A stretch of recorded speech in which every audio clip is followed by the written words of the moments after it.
Good evening. Oh, Mira would like to say hi. Hi. Good evening, friends. I am, again, Shana from Porter Square Books, here to do your evening reading.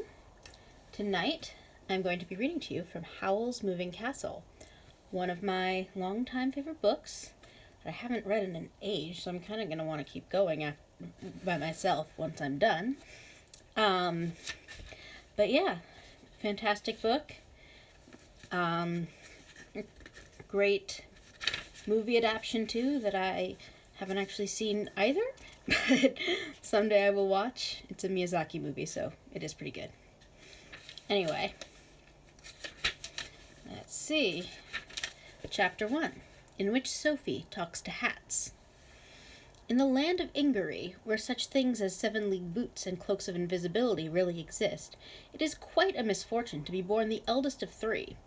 Everyone knows you are the one who will fail first, and worst, if the 3 of you set out to seek your fortune. As the eldest of 3 myself, I object. But, Sophie Hatter was the eldest of 3 sisters. She was not even the child of a poor woodscutter, which might have given her at least some chance of success. Her parents were well-to-do and kept a ladies' hat shop in the prosperous town of Market Chipping. True, her mother died when Sophie was 2 years old, and her sister Letty was 1 year old, and their father married his youngest shop assistant, a pretty blonde girl called Fanny. Fanny shortly gave birth to the 3rd sister, Martha. That ought to have made Sophie and Letty into ugly sisters, but in fact all 3 girls grew up very pretty indeed, though Letty was the one everyone said was the most beautiful. Fanny treated all 3 girls with the same kindness, and did not favor Martha in the least. Mr. Hatter was proud of his 3 daughters and sent them all to the best school in town. Sophie was the most studious. She read a great deal, and very soon realized how little chance she had of an interesting future. It was a disappointment to her, but she was still happy enough, looking after her sisters and grooming Martha to seek her fortune when the time came. Since Fanny was always busy in the shop, Sophie was the one who looked after the younger 2. There was a certain amount of screaming and hair-pulling between those younger 2. Letty was no means resigned to being the one who, next to Sophie, was bound to be the least successful. "It's not fair," Letty would shout. "Why should Martha have the best of it just because she was born the youngest? I shall marry a prince, so there!" To which Martha always retorted that she would end up disgustingly rich without having to marry anybody. Then Sophie would have to drag them apart and mend their clothes. She was always very deft with her needle. As time went on, she made clothes for her sisters, too. There was one deep rose outfit she made for Letty the May Day before the story really starts, which Fanny said looked as if it had come from the most expensive shop in Kingsbury. About this time, everyone began talking of the Witch of the Waste again. It was said the witch had threatened the life of the king's daughter, and that the king had commanded his personal magician, Wizard Solomon, to go into the waste and deal with the witch. And it seemed that Wizard Solomon had not only failed to deal with the witch, he had gotten himself killed by her. So when, a few months after that, a tall black castle suddenly appeared on the hill above Market Chipping, blowing clouds of black smoke from its 4 tall, thin turrets, everybody was fairly sure the witch had moved out of the waste again, and was about to terrorize the country the way she used to 50 years ago. People got very scared indeed. Nobody went out alone, particularly at night. What made it all the scarier was that the castle did not stay in the same place. Sometimes it was a tall black smudge on the moors to the northwest, sometimes it reared above the rocks to the east, and sometimes it came right downhill to sit in the heather only just beyond the last farm to the north. You could see it actually moving sometimes, with smoke pouring out from the turrets in dirty gray gusts. For a while, everyone was certain that the castle would come right down into the valley before long, and the mayor talked of sending to the king for help. But the castle stayed roving about the hills, and it was learned that it did not belong to the witch, but to Wizard Howl. Wizard Howl was bad enough. Though he did not seem to want to leave the hills, he was known to amuse himself by collecting young girls and sucking the souls from them. Or some people said he ate their hearts. he was an utterly cold-blooded, heartless wizard, and no young girl was safe from him if he caught her on her own. Sophie, Letty, and Martha, along with the other girls in market chipping, were warned never to go out alone, which was a great annoyance to them. They wondered what Wizard Howl found for all the souls he collected. They had other things on their mind before long, however, for Mr. Hatter died suddenly just as Sophie was old enough to leave school for good. It then appeared that Mr. Hatter had been altogether too proud of his daughters. The school fees he had been paying had left the shop with quite heavy debts. When the funeral was over, Fanny sat down in the parlor in the house next door to the shop and explained the situation. "You'll all have to leave that school, I'm afraid," she said. "I've been doing sums back and front and sideways, and the only way I can see to keep the business going and take care of the three of you is to see you all settled in promising apprenticeships somewhere. It isn't practical to have you all in the shop, I'm afraid. I can't afford it, so this is what I've decided. Letty first." Letty looked up, glowing with health and beauty, which even sorrow and black clothes could not hide. I want to go on learning," she said. "So you shall, love," said Fanny. "I've arranged for you to be apprenticed to Cesare's, the pastry cook in Market Square. They've a name for treating their learners like kings and queens, and you should be very happy there, as well as learning a useful trade. Mrs. Cesare is a good customer and a good friend, and she's agreed to squeeze you in as a favor." Letty laughed in the way that showed she was not at all pleased. "Well, thank you," she said. "Isn't it lucky that I like cooking?" Fanny looked relieved. Letty could be awkwardly strong-minded at times. "Now, Martha," she said, "I know you're full young to go out to work, so I've thought round for something that would give you a long, quiet apprenticeship and go on being useful to you whatever you decide to do afterwards. You know my old school friend, Annabel Fairfax?" Martha, who was slender and fair, fixed her big gray eyes on Fanny almost as strong-mindedly as Letty. "You mean the one who talks such a lot?" she said. "Isn't she a witch?" "Yes, with a lovely house and clients all over the Folding Valley," Fanny said eagerly. "She's a good woman, Martha. She'll teach you all she knows and very likely introduce you to the grand people she knows in Kingsbury. You'll be all set up for life when she's done with you." "She's a nice lady," Martha conceded. "All right." Sophie, listening, felt that Fanny had worked out everything as it should be. Letty, as the second daughter, was never likely to come to much, so Fanny had put her where she might meet a handsome young apprentice and live happily ever after. Martha, who was bound to strike out and make her fortune, would have witchcraft and rich friends to help her. As for Sophie herself, Sophie had no doubt what was coming. It did not surprise her at all when Fanny said, "Now, Sophie, dear, it seems only right and just that you should inherit the hat shop when I retire, being the eldest as you are. So I've decided to take you on as apprentice myself, to give you a chance to learn the trade. How do you feel about that?" Sophie could hardly say that she simply felt resigned to the hat trade. She thanked Fanny gratefully. "So that's settled, then," Fanny said.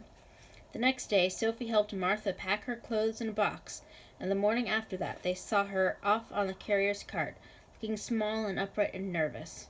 For the way to Upper Folding, where Mrs. Fairfax lived, lay over the hills past Wizard Howl's moving castle. Martha was understandably scared. "She'll be all right," said Letty. Letty refused all help with packing.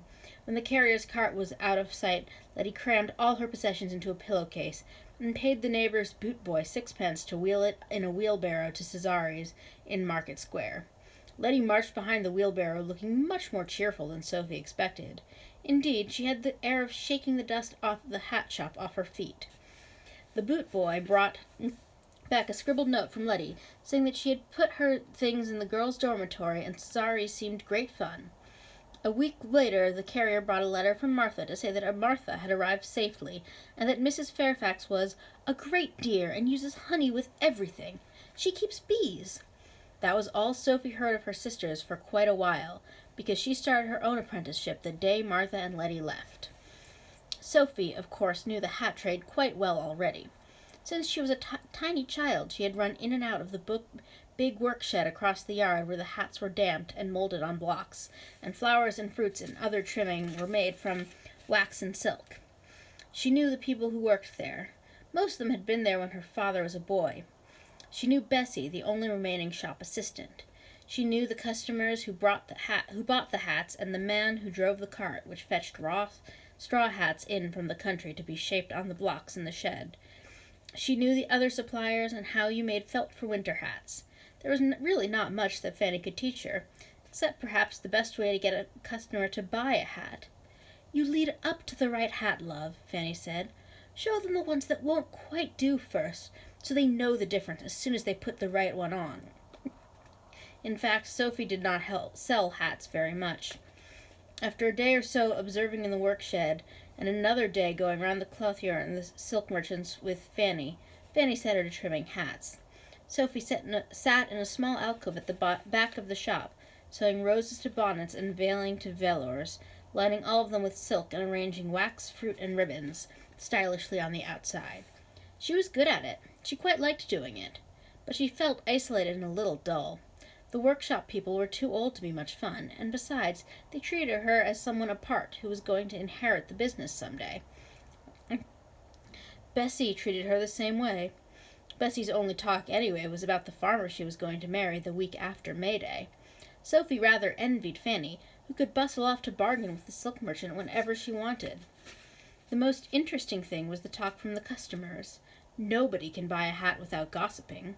Sophie sat in her alcove and stitched, and heard that the mayor would never eat green vegetables, and that Wizard Howl's castle had moved round to the cliffs again, and really that man, whisper, whisper, whisper. The voices always dropped low when they talked of Wizard Howl, but Sophie gathered that he had caught a girl down the valley last month. Bluebeard, said the whispers. Then became voices again to say that Jane Ferrier was a perfect disgrace the way she did her hair.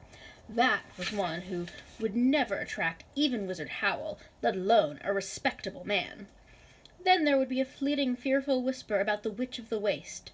Sophie began to feel like that Wizard Howl and the Witch of the Waste should get together. They seem made for one another. Someone ought to arrange a match, she remarked to the hat she was trimming at the moment. But by the end of the month the gossip in the shop was suddenly all about Letty. Cesare's, it seemed, was packed with gentlemen from morning to night, each one's buying quantities of cakes, and demanding to be served by Letty. She had had 10 proposals of marriage, ranging in quality from the mayor's son to the lad who swept the streets, and she had refused them all, saying she was too young to make up her mind yet. I call that sensible of her, Sophie said to a bonnet she was pleating silk into. Fanny was pleased with this news. I knew she'd be all right, she said happily. It occurred to Sophie that Fanny was glad Letty was no longer around. Letty's bad for custom, she told the bonnet, pleating away at the mushroom-colored silk. She would make even you look glamorous, you dowdy old thing. Other ladies look at Letty and despair. Sophie talked to hats more and more as weeks went by. There was no one else much to talk to. Fanny was out bargaining or trying to whip up custom much of the day, and Bessie was busy serving and telling everyone her wedding plans. Sophie got into the habit of putting each hat on its stand as she finished it, where it sat looking almost like a head without a body, and pausing while she told the hat what the body under it ought to be like. She flattered the hats a bit, because you should flatter customers. You have mysterious allure, she told one that was all veiling with hidden twinkles. To a wide, creamy hat with rose under the brim, she said, You are going to have to marry money. And to a caterpillar green straw with a curly green feather, she said, You are young as a spring leaf. She told pink bonnets that they had dimpled charms, and smart hats trimmed with velvet that they were witty. She told the mushroom-pleated bonnet, You have a heart of gold, and someone in a high position will see it and fall in love with you. This was because she felt sorry for the particular bonnet. It looked so fussy and plain. Jane Ferrier came into the shop the next day and bought it. Her hair did look a little strange, Sophie thought, peeping out of the alcove, as if Jane had wound it round a row of pokers. It seemed a pity she had chosen that bonnet, but everyone seemed to be buying hats and bonnets around then. Maybe it was Fanny's sales talk, or maybe it was spring coming on, but the hat trade was definitely picking up. Fanny began to say, a little guiltily, I think I shouldn't have been in such a hurry to get Martha and Letty placed out. At this rate, we might have managed. There was so much custom as April drew on toward May Day that Sophie had to put on a demure gray dress and help in the shop, too. but such was the demand that she was hard at trimming hats in between customers, and every evening she took them next door to the house, where she worked by lamplight far into the night in order to have hats to sell the next day. Caterpillar green hats, like the one for the mayor's wife, the one the mayor's wife had, were much called for, and so were pink bonnets. Then the week before May Day, someone came and asked for one with mushroom pleats like the one Jane Ferrier had been wearing when she ran off with the Count of Cataract. That night, as she sewed, Sophie admitted to herself that her life was rather dull. Instead of talking to the hats, she tried each one on as she finished and looked into the mirror. This was a mistake. The staid green dress did not suit Sophie, particularly when her eyes were red-rimmed with sewing, and since her hair was a reddish straw color, neither did the caterpillar green nor pink. The one with the mushroom pleats simply made her look dreary. "Like an old maid," said Sophie. Not that she wanted to race off with counts like Jane Ferrier, or even fancied half the town offering her marriage like Letty, but she wanted to do something. She was not sure what. That had a bit more interest to it than simply trimming hats. She thought she would find time the next day to go and talk to Letty. But she did not go. Either she could not find the time, or she could not find the energy, or it seemed a great distance to Market Square. Or she remembered that on her own she was in danger from Wizard Howl anyway. Every day it seemed more difficult to go and see her sister. It was very odd. Sophie had always thought she was nearly as strong-minded as Letty. Now she was finding there were some things she could only do when there were no excuses left. "This is absurd," Sophie said. "Market Square is only 2 streets away. If I run—" and she swore to herself that she would go round to Cesari's when the hat shop was closed for May Day. Meanwhile, a new piece of gossip came into the shop. The king had quarrelled with his own brother, Prince Justin, it was said, and the prince had gone into exile. Nobody quite knew the reason for the quarrel, but the prince had actually come through market shipping in disguise a couple of months back, and nobody had known. The Count of Cataract had been sent by the king to look for the prince, when he happened to meet Jane Ferrier instead. Sophie listened and felt sad. Interesting things did seem to happen, but always to somebody else. Still, it would be nice to see Letty. May Day came. Merrymaking filled the street from dawn onward. Fanny went out early, but Sophie had a couple of hats to finish first. Sophie sang as she worked. After all, Letty was working too. Cesari's was open till midnight on holidays. "I shall buy one of their cream cakes," Sophie decided. "I haven't had one in ages."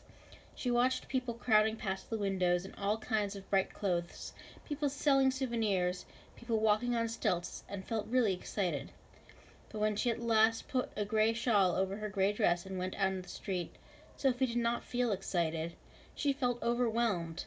There were too many people rushing past, laughing and shouting, far too much noise and jostling. Sophie felt as if the past months of sitting and sewing had turned her into an old woman, or a semi-invalid. She gathered her shawl round her and crept along close to the houses, trying to avoid being trodden on by people's best shoes, or being jabbed by elbows in trailing silk sleeves. When there came a sudden volley of bangs from overhead somewhere, Sophie thought she was going to faint. She looked up and saw Wizard Howl's castle right down on the hillside above the town, so near that it seemed to be sitting on the chimneys. Blue flames were shooting out of all 4 of the castle's turrets, bringing balls of blue fire with them when they exploded high in the sky, quite horrendously. Wizard Howl seemed to be offended by May Day, or maybe he was just trying to join in his own fashion. Sophie was too terrified to care. She would have gone home, except that she was halfway to Cesari's by then. So she ran. "What made me think I wanted life to be interesting?" she asked as she ran. "I'd be far too scared. It comes of being the eldest of 3. When she reached Market Square, it was worse, if possible. Most of the inns were in the square. Crowds of young men swaggered beerily to and fro, trailing cloaks and long sleeves, and stamping buck-lead boots they would never have dreamed of wearing on a working day, calling loud remarks and accosting girls. The girls strolled in fine pairs, ready to be accosted. It was perfectly normal for May Day, but Sophie was scared of that too. And when a young man in a fantastical blue and silver costume spotted Sophie and decided to accost her as well, Sophie shrank into a shop doorway and tried to hide. The young man looked at her in surprise. "It's all right, you little gray mouse," he said, laughing rather pityingly. "I only want to buy you a drink. Don't look so scared." The pitying look made Sophie utterly ashamed. He was such a dashing specimen, too, with a bony, sophisticated face, really quite old, well into his 20s, and elaborate blonde hair. His sleeves trailed longer than any in the square, all scalloped edges and silver inserts. "Oh, no thank you, if you please, sir," Sophie stammered. I'm on my way to see my sister." "Then by all means do so," laughed this advanced young man. "Who am I to keep a pretty lady from her sister? Would you like me to go with you, since you seem so scared?" He meant it kindly, which made Sophie more ashamed than ever. No, thank you, sir," she gasped and fled away past him. He wore perfume, too. The smell of hyacinths followed her as she ran. What a courtly person, Sophie thought, as she pushed her way between the little tables outside Cesare's. The tables were packed. Inside was as packed and noisy as the square.